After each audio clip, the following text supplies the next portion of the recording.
I'm going to start with, in 2013, I was at the conference in Dortmund in Germany, was attended also by Maurizio Lazzarato. I don't know if you know, he is a post-operaista, the Marxist of immaterial labor tendency, and we had an argument which seemed to be pretty detached, I mean more historical than actual, about the possible rebirth of nationalism. I mean, Lazzarato was claiming that it's absolutely no way that under the current form of the capitalistic division of labor and the interests of the bourgeoisie, as well as the ideologies and discourses that carry it, that re-emergence of the nationalism in the pre-war or even pre-World War I style is absolute impossibility.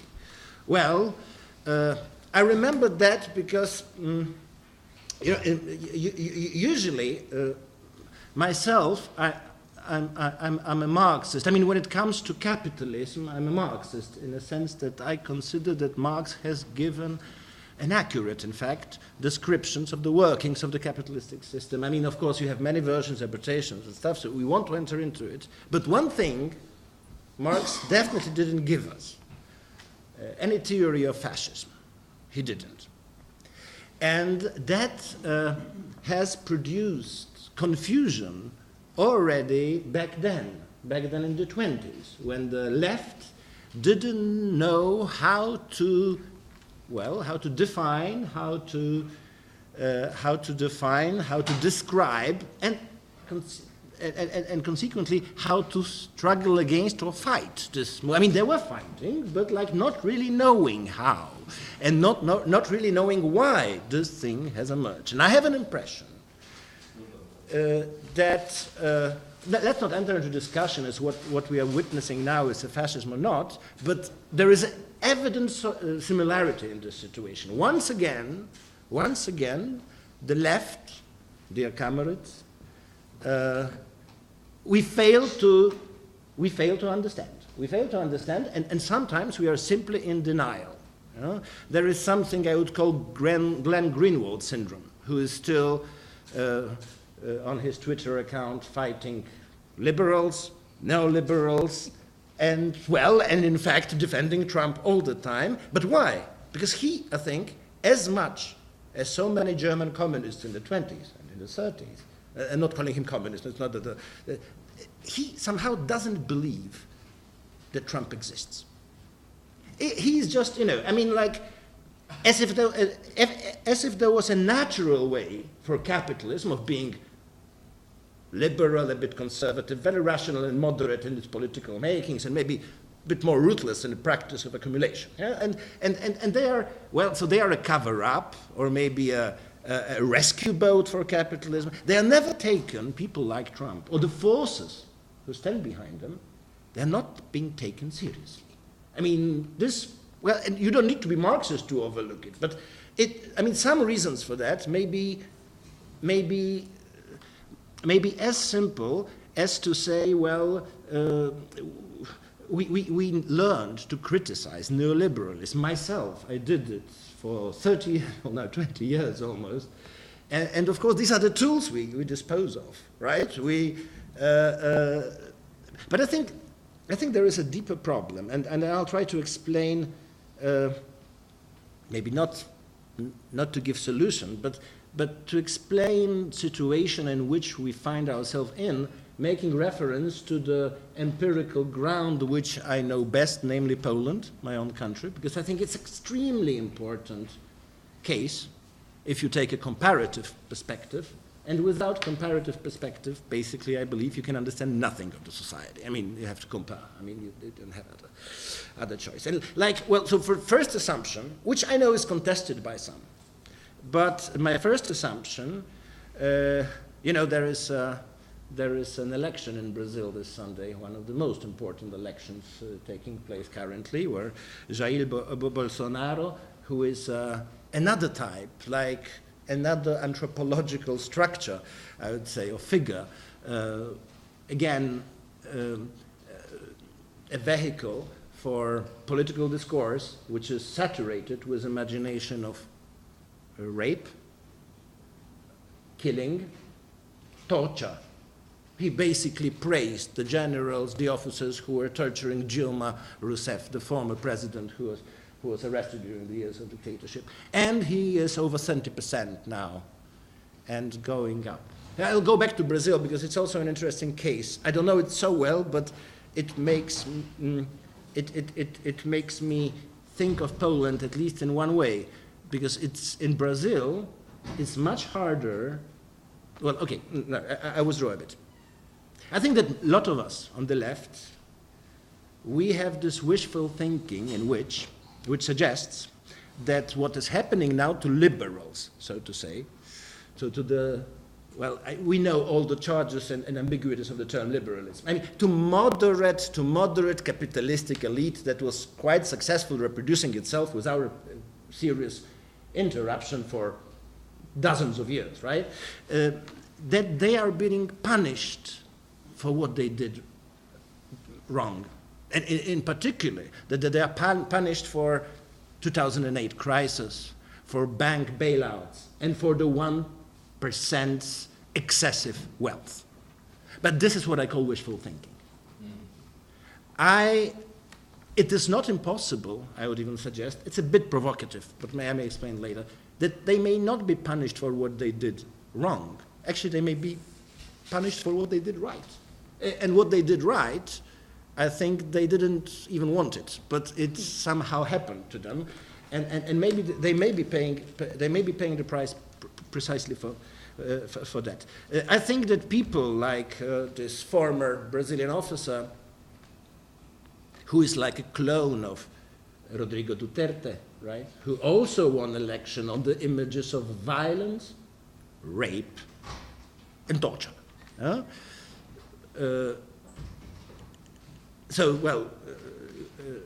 have Duterte, but we have Narendra Modi in India, won the elections not really hiding and actually capitalizing on the big pogrom in Gujarat he overlooked and protected more or less in early 90s, right? The Donald Trump I don't need to explain you, and nor Viktor Orban I don't, because they really resemble each other. And then you may say it's an illusion. It's an illusion. Of course, every society is an accumulated history, and accumulated histories of the countries I mentioned, of India, Philippines, Brazil, Hungary, and the United States, have hardly anything in common. And they stand on a completely different level of economic development. Their place in the world division of labor is different, right? They have different religions, cultures, but they cannot be more different. And yet, this enormous resemblance, right? Why I think it's important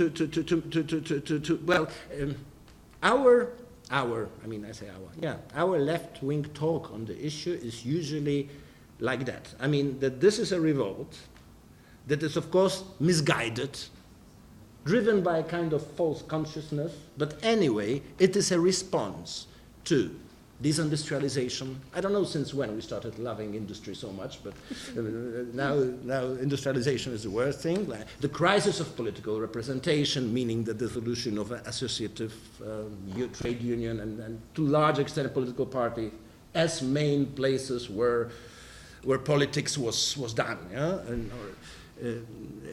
Finally, of course, the right-wing explanation would be the French, one of those French fake left-wingers, insécurité culturelle, yeah? It's a cultural insecurity, like a panic we fall into when we smell madras masala. I don't know. Like something. There are a lot of explanations of this kind. I'm not saying they're all wrong, but I think that we are still missing the essential driving force. That this revolt, this delegitimation of the existing order, which usually on the left we like the legitimations, right? But not this time, no? That they are driven by some particular social force. I believe in I'm not a Muffian Laclauian. I believe in the strong social background causes for what is happening on the surface of political representation or political power. So I think, so my solution will come at the end, but now I'll explain why Poland was important to me to get to this, well, to this hypothesis. Because Poland is really a peculiar case. First of all, this is a country which, during the last 25 years, meaning until 2015, Poland is the country which grew most in the world, if in the category of middle and high-income economies. Of course, some low-income countries grew even a bit more, but not much more.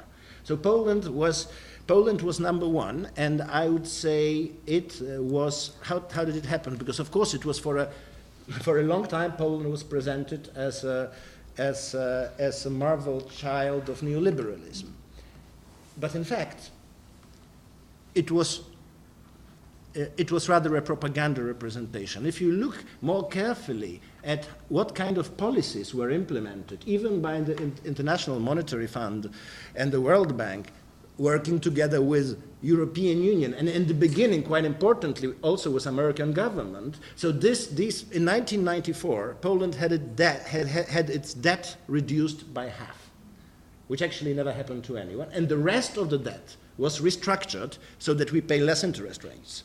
Then we get a preferential credit also to be able to basically provide a basic protection in the 90s when the old socialist economy was being completely dismantled. It's true. And it produced huge decentralization.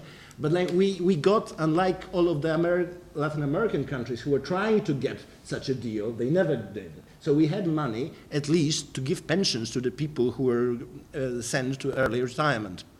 Yeah? And then the reindustrialization and the big economic growth started after 2004, basically, after we joined the European Union. And since then, our industrial productions quadrupled, I think. Even after the crisis of 2008, Poland is already 30% of GDP higher. And this year, I think in June of this year, the accumulated net money transfers from the EU to Poland reached $100 billion, which is, there is no statistic I found, but I found no counterexample. It seems to be the biggest foreign aid ever delivered to any country in history, right? Also, unemployment was falling, and then, well, more importantly, European Union did something to Eastern European Union, which, of course, Serbs are very much aware of the difference. They did the thing capitalists never did. They opened the labor market for the third world country that we were when we were entering, right? Which is, we know that globalization, in principle, was the idea freedom of movement for capital and lack of freedom of movement for the working classes. And well, no, we were exempted from this rule. We were given a kind of privilege, and you know what? It worked. I mean, even neoliberals could have a reasonable policy if they wanted to, right? If they had a plan. And it was a thoughtful plan, and they implemented it, and we benefited. In a sense, we became, well, yeah, we are not a very rich country still, but it's true that the last 20 years for Poland was something comparable to what the French called Trente Glorieuses. Yeah, this like a bit mythologized, yeah, 30 golden years of capitalism. Everything was going up, everything was going up. Of course, in capitalism, there is never that everything is going up, and there are always losers. We know that. Yet, I think that this is not, and like, you know, and what happened in 2015? It's quite interesting. What happened in 2015 was that the Nationalist Party, now successful in power and enjoying tremendous public support, their main election slogan was, Poland is in ruin. And it worked. Poland is in ruin. But how did it happen? I mean, like, but it happened because, well, I studied the polling quite carefully, and you know, in February 2015, the center liberal conservative party, so the former elite, they had a clear lead both in parliamentary elections, and their president, we have a universal vote for president, enjoyed some 60% of support, and it was supposed to win in the first term. I mean, in the first round, his second term, and he lost. And what happened in the meantime? Actually, there's only one factor: so-called migration crisis. Migration crisis. Poland has never seen any refugee, but not really. I mean, in the 90s, yes, we took from Chechnya, but now it was. I mean, and the opposition, nationalist opposition, and smaller nationalistic parties, they were calling for a zero refugee policy. And in fact, even if the conservative government was also quite hostile to refugees, they wanted to take a couple of thousands. And actually, it became clear, it is still clear in Poland, every political party who would say zero refugees will win against any political party who would say we will take one single refugee. That's the political logic, and the liberals don't know what to do, actually. I mean, because... and you know what was, I mean, to make it, to simplify it, what was the biggest difference when you looked at the voting structure, the structure of the electorate? Of course, I mean, and as in many cases a traditional thing, big cities were more center-liberal, and the province has always been more nationalistic right. This is all, but there was not a difference towards previous elections. What was the difference were young people, in particular young men. Young men who for years voted center or left or liberal, massively supported one of the three far-right parties.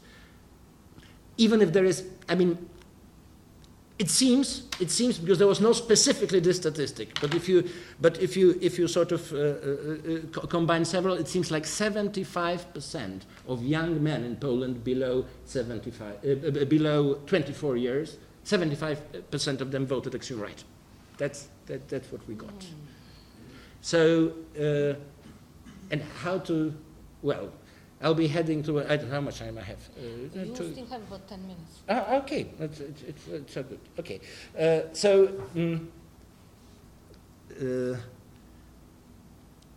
if we try to put those elements together, of course, you know, it's in the US, in Britain, in France, there has been considerable desindustrialization, and it's true that the wages in those sectors that were formed, those classes who benefited from industrially oriented economy, at least stagnated. It's true.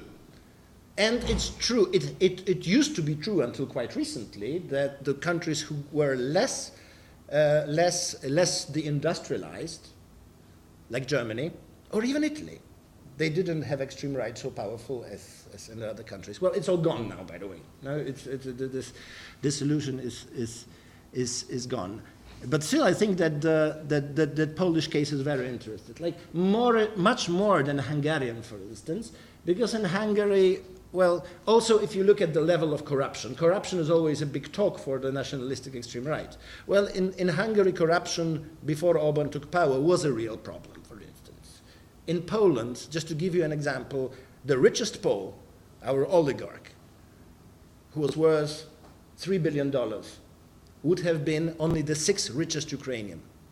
And Ukraine's GDP per capita is a third of Polish, if not fourth even now. So I mean, like, frankly, I mean, there is corruption. As there is exploitation in capitalism, then there is corruption in modern state. But it was nothing significant, nothing that reasonably could mobilize people to fight against. Plus, Hungary, we're often compared, had stagnation at the time when we had a boom. Well, it's much easier to explain the Hungarian case than the Polish case. So we have a certain purity of the case study here. And, well, and so what is my hypothesis that is explaining this? In the case of Poland, but also in the case of so many other countries, I don't think it's really the case that it works everywhere. I don't think it works everywhere, but I think it works beyond what we call cultural shift. I mean, because exactly Philippines and Brazil and India and the US, they don't share so much on that level, right? I think that we have now, on the world level, an historically unprecedented event that is happening, a process rather, happening just before our eyes, and it's so big that we rarely see it. It's the empowerment of women. It's the empowerment of women that I think of in terms completely quantitative and measurable. If you take those three levels, one would be income, second would be education, and third, family structure. In all those areas, in the United States, for instance, it's quite striking, because women were actually almost absent. No, they were not absent. They were always present in the working force, but on the stable level of 20-something% from Roosevelt, basically, until Reagan. And then it changes. Then they enter labor market, and the gender gap, actually, it's closing every year. It's still big. There is nowhere equality between men and women in terms of social resources, be it money, be it prestige. Yeah, but there is a tendency. And there is a tendency that, of course, produces within the male community, so to say, a growing sense of insecurity. The fall of the world fertility rate that is happening everywhere with an exception, but it's completely actually easy to explain this exception, with the exception of sub-Saharan Africa, where only few countries entered into demographic transition stage. Everywhere else is falling down. What does it mean, actually? That women gain control of their fertility, which actually historically they never had. The second is, of course, in terms of education, in most of the countries, from the US to Iran, the average, they have more degrees than their male counterparts. It's true that if you take the best jobs and the best degrees, men still prevail. But on leverage, it's an enormous change. So I'll be. Of course, it's not the same proportion, and in some countries, this change only concerns, like Saudi Arabia. I mean, they didn't enter labor market apart from foreign laborers. Actually, it's a quite interesting story because the empowerment of women in Philippines, which has been one of the most spectacular in the last 2 decades, was mostly driven by this half-slave work that the Filipino women were doing for the Saudis, but still keeping control of the money and coming mostly from villages. And what they were doing with the money, investing in the education of children mostly. So the spending structures completely changed. I think Duterte, even if Duterte is a very, very interesting case in this, because he's not, he's anti-women, especially, particularly patriarchal in his talk, but in his policies he wants to make compromises. For instance, he's quite supple on abortion, contraception, and all those. So it's never such an easy task. Yet, I would like to say, at the end, that it shouldn't be surprising that extreme right and nationalistic imaginary, you don't need Benedict Anderson to know that it's a male imagination of equality, of community of the equal men, warriors, but there is something, after World War I, at least in Europe, because in the US I don't think it was the case, but in Europe, during World War I, women entered into the labor market.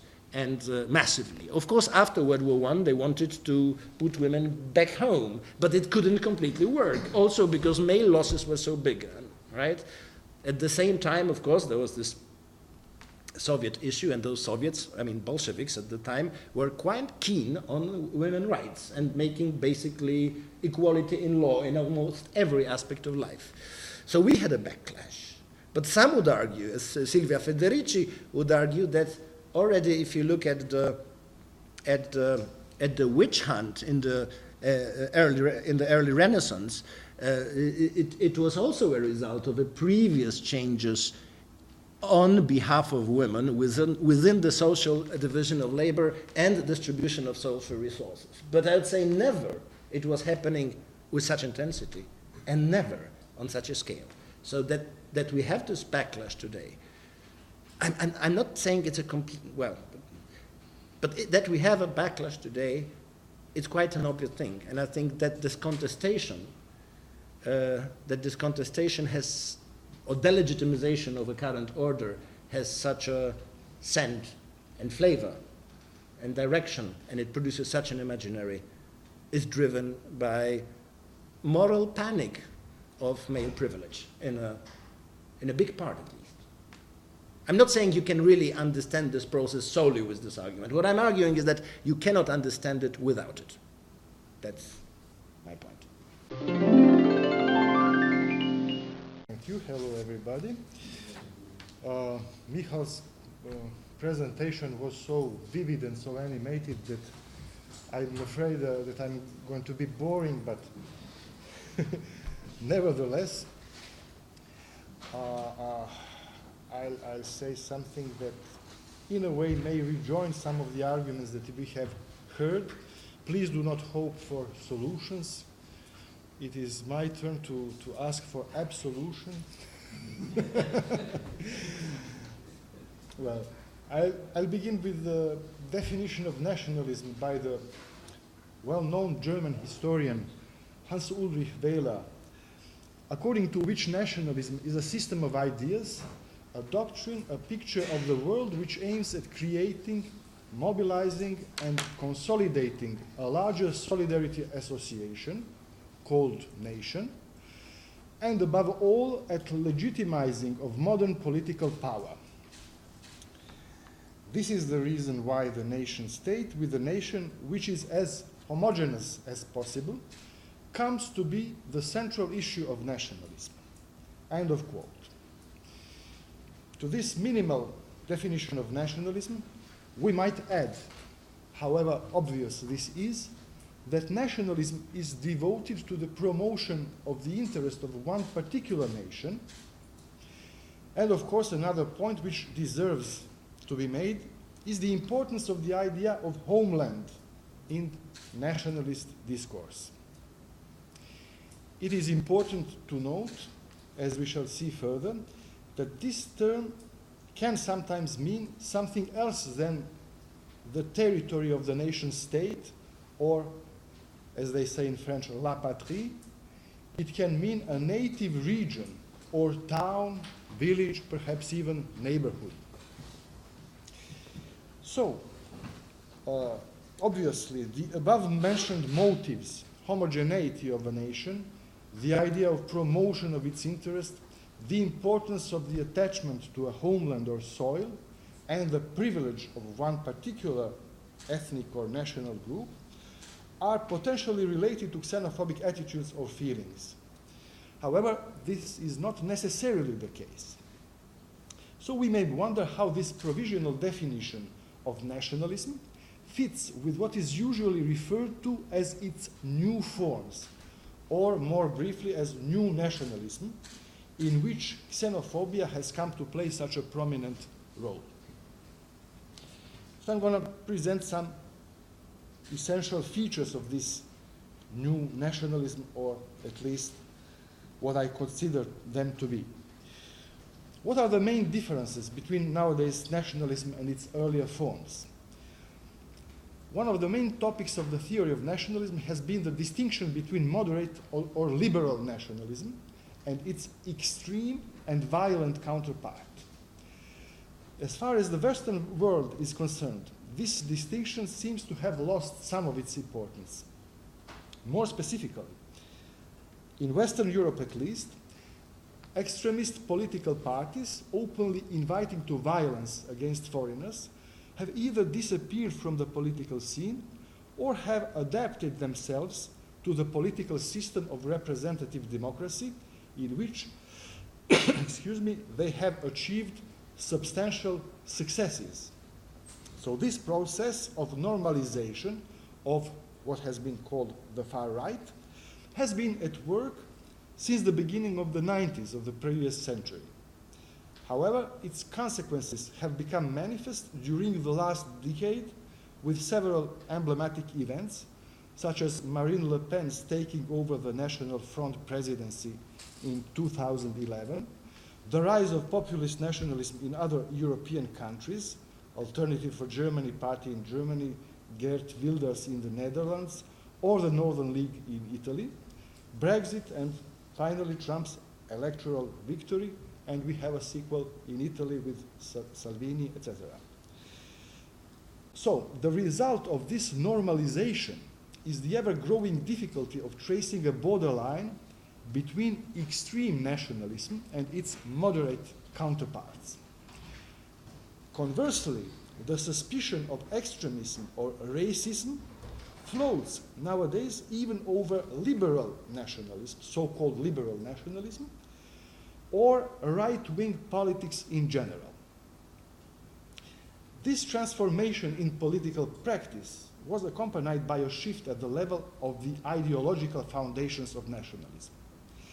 Faced with the challenge of immigration, new nationalism refrains from the old arguments stressing the biological superiority of the white race, for example. Its basis is cultural rather than biological, in the sense of Balibar, for example, in his article La Construction du Racisme. New nationalism doesn't necessarily affirm the cultural superiority of one's own nation either. As a matter of fact, what matters most for it is the supposed irreducible difference between nations and their respective cultures.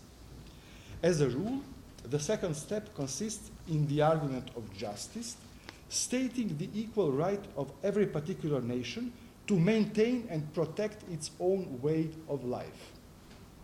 Surprisingly, in some cases, extremist nationalism has proven itself capable of accommodating to the so-called constructivist conception of nation, as in the case of Padania, or even to multicultural rhetorics.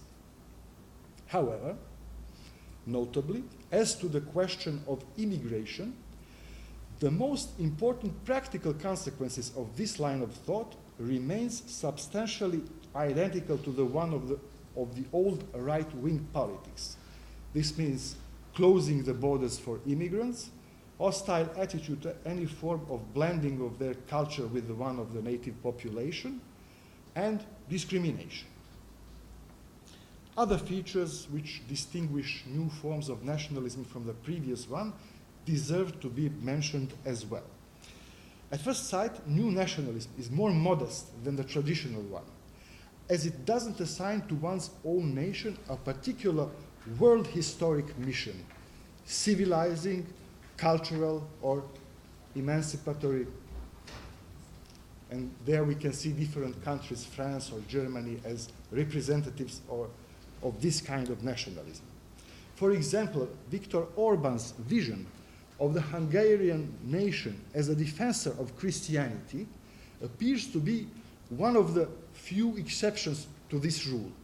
But there are reasons to believe that he understands Christian religion primarily as constitutive of a particular cultural identity of European peoples, which should be preserved as such and not as an intrinsic spiritual value that deserves to be promoted in its own right.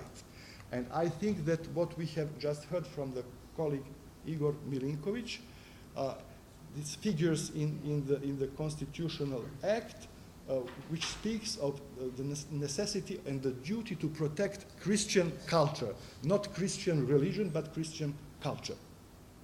So religion is a cultural value.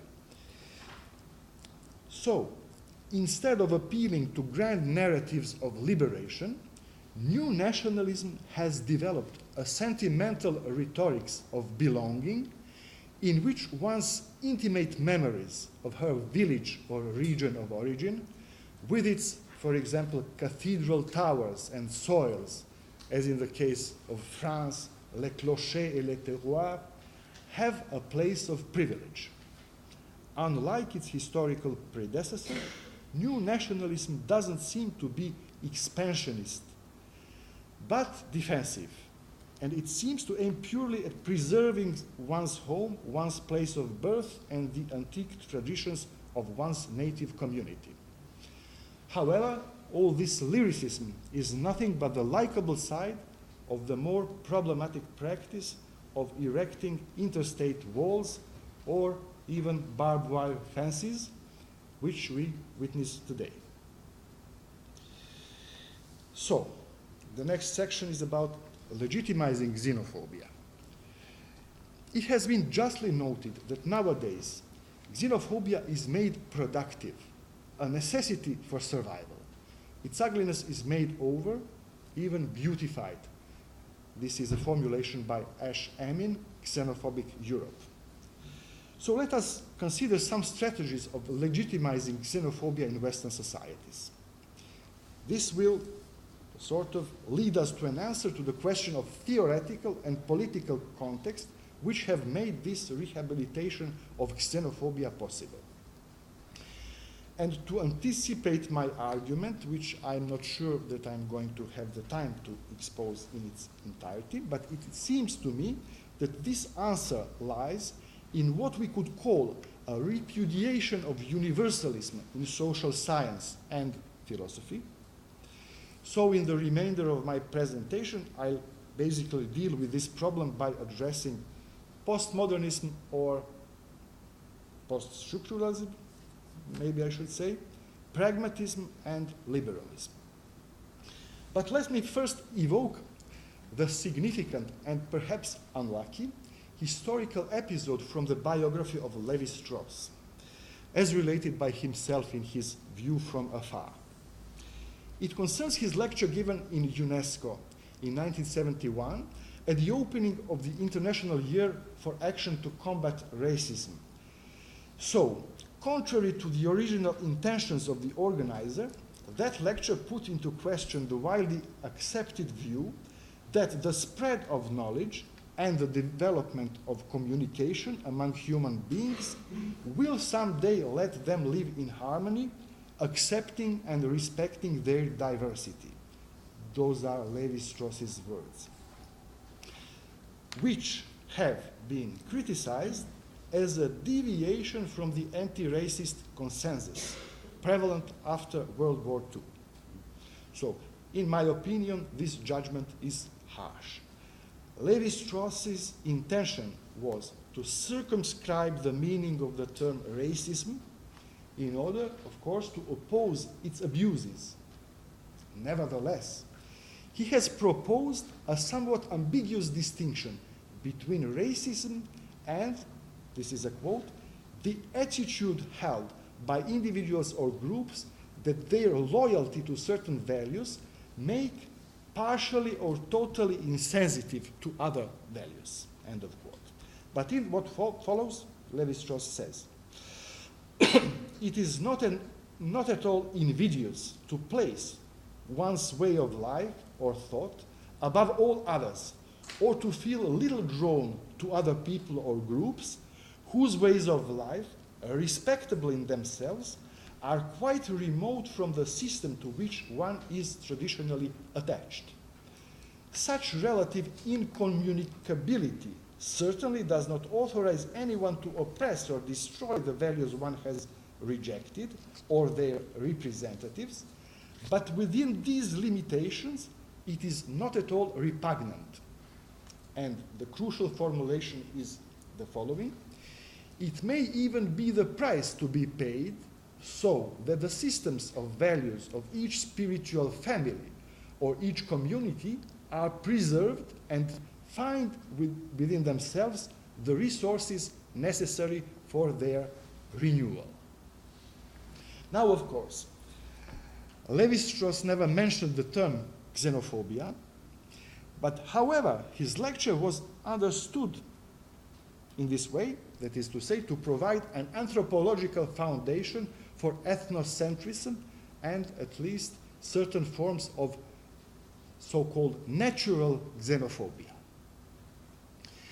Besides, while saying these words, Lévi-Strauss had primarily in mind the endangered communities of the Third World.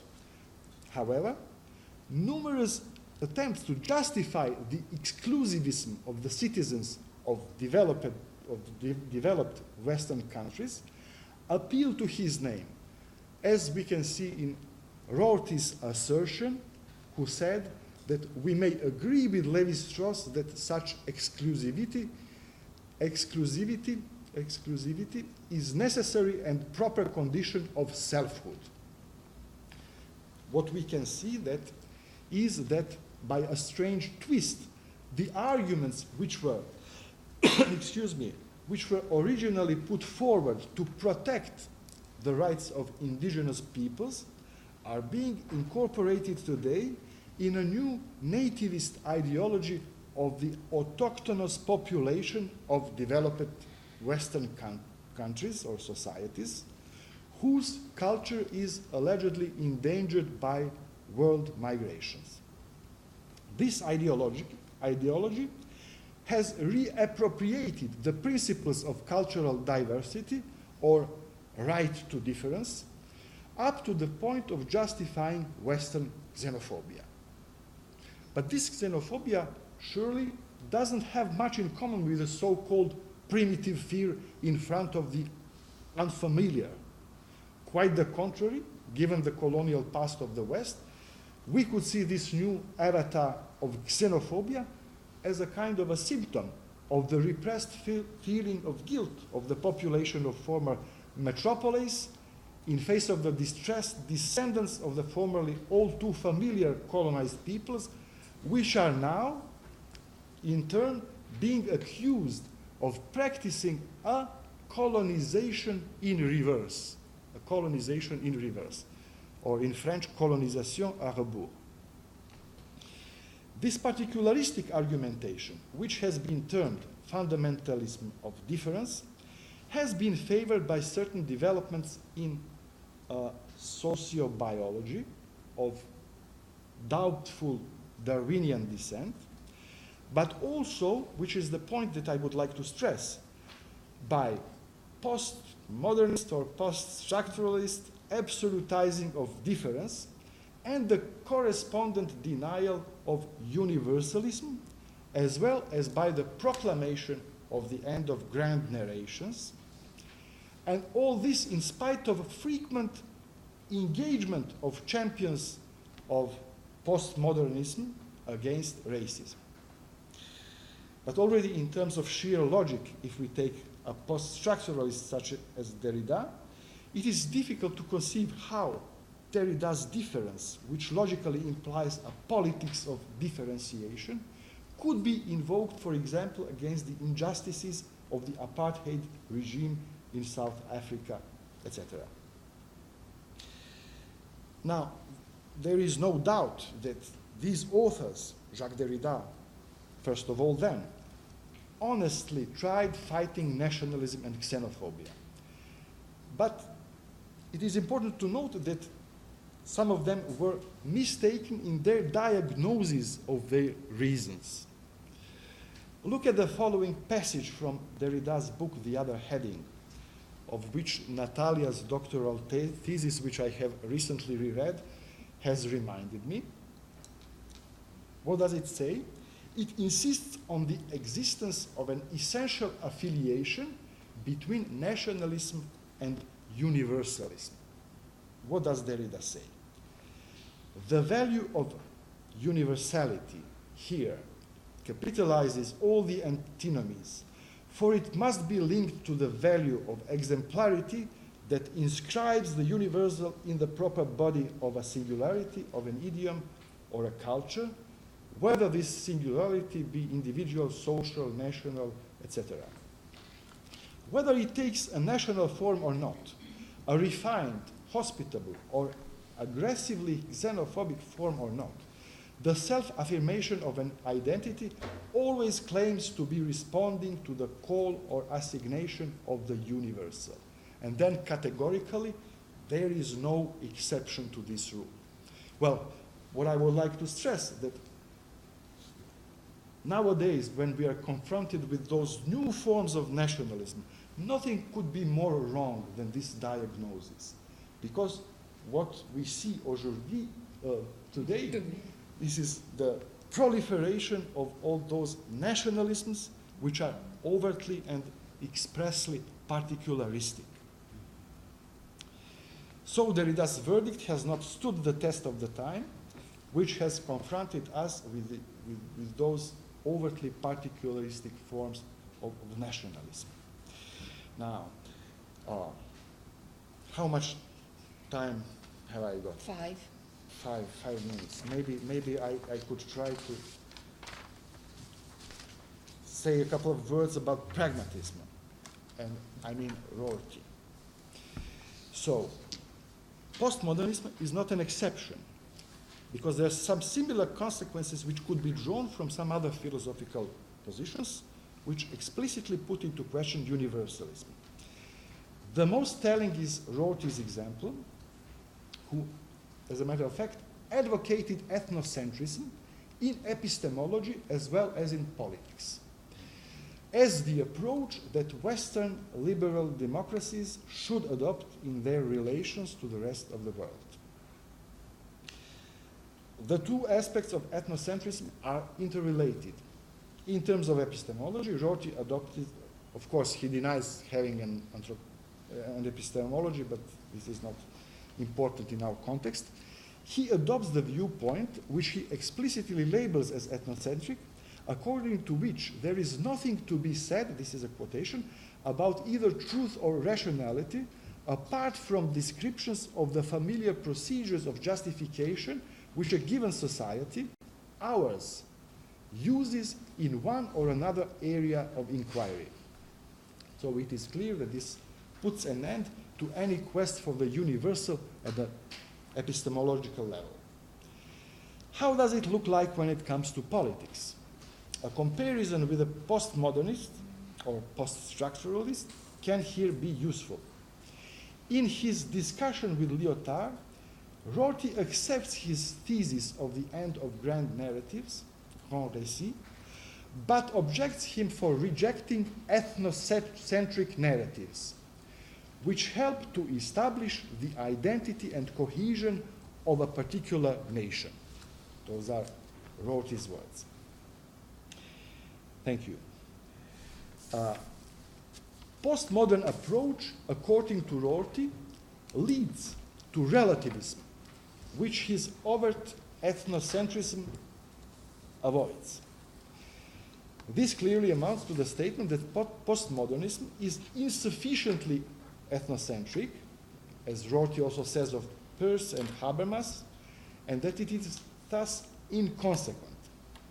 So the dilemma of relativism versus ethnocentrism is solved by assuming its ethnocentric fork in terms of an open appeal to attach a special privilege to our own community or ethnos, in particular the one of Western liberal democracies. On these grounds, Rorty reproaches to French authors, such as Lyotard or Foucault, their loss of faith in liberal democracy. It may be objected that we shouldn't blame Rorty for justifying xenophobia by this specific model of epistemological ethnocentrism, because in a later book, he expressly warns his readers that the ethnocentrism he is advocating is dedicated to enlarging itself, to creating an even larger and more variegated ethnos. So this is an ethnocentrism of liberal peoples, or of the so-called liberal peoples, and includes explicit reservation, but it, however, includes explicit reservation as to the universalist detachment from one's own ethnos. Solidarity, this is in the first place, requires, according to Rorty, an identification with a particular group of people in which one happens to be born and raised. So those are some implications of Rorty's position. Just for the end, let me give an example of this. It is another dilemma that Rorty formulated in a subsequent text. And the dilemma runs as follows. Since the scarcity of the resources of the rich part of the world does not allow for achieving both objectives, which is the one that we should opt for? Preserving the democratic institutions of the Western world, which requires substantial financing at the cost of the rest of the world, or trying to solve the problem of global inequality by worldwide leveling of incomes? So Rorty gives no definite answer to this question. However, it is obvious that he inclines to the first answer. And when it comes to the question of the right way of achieving an understanding between the Western world and other cultures, Rorty merely substitutes his method of persuasion of the advantages of the Western liberal values and way of life to the old strategy, which consisted in establishing their superior rationality. So he does not even address the problem of immigration of the population of the Third World, but he concludes that American liberals should incite the population of the Third World to imitate the population of liberal democracies. So, just 1 minute more to bring this to some kind of conclusion. Another point of interest, this is the form in which Rorty's dilemma is vested. What is the right thing for the rich democracies to do? Keep free societies going for a third mankind at the expense of remaining two-thirds, or sacrifice the blessings of political liberty for the sake of egalitarian economic justice? So we may wonder, what is the meaning of the right thing in this question? It is obviously not the right thing in any universal sense of the word, but it is the right thing for us to do, Western liberals. Now we may accept this point of view, but then we would also have to admit that according to the same ethnocentric principle, the right thing to do for the population of the remaining two-thirds of mankind, either distressed or simply eager for a better life, is to try to do everything they possibly can to force their way into the parts of the world which presently belong to the privileged portion of humanity. So this is precisely what is going on nowadays. But if we follow this train of thought, then everything becomes matter of force and not of principles. So in the last part of the text, I have examined some aspects of liberalism, but I hope you will have the occasion to read it when it is published. Thank you, and excuse me if I...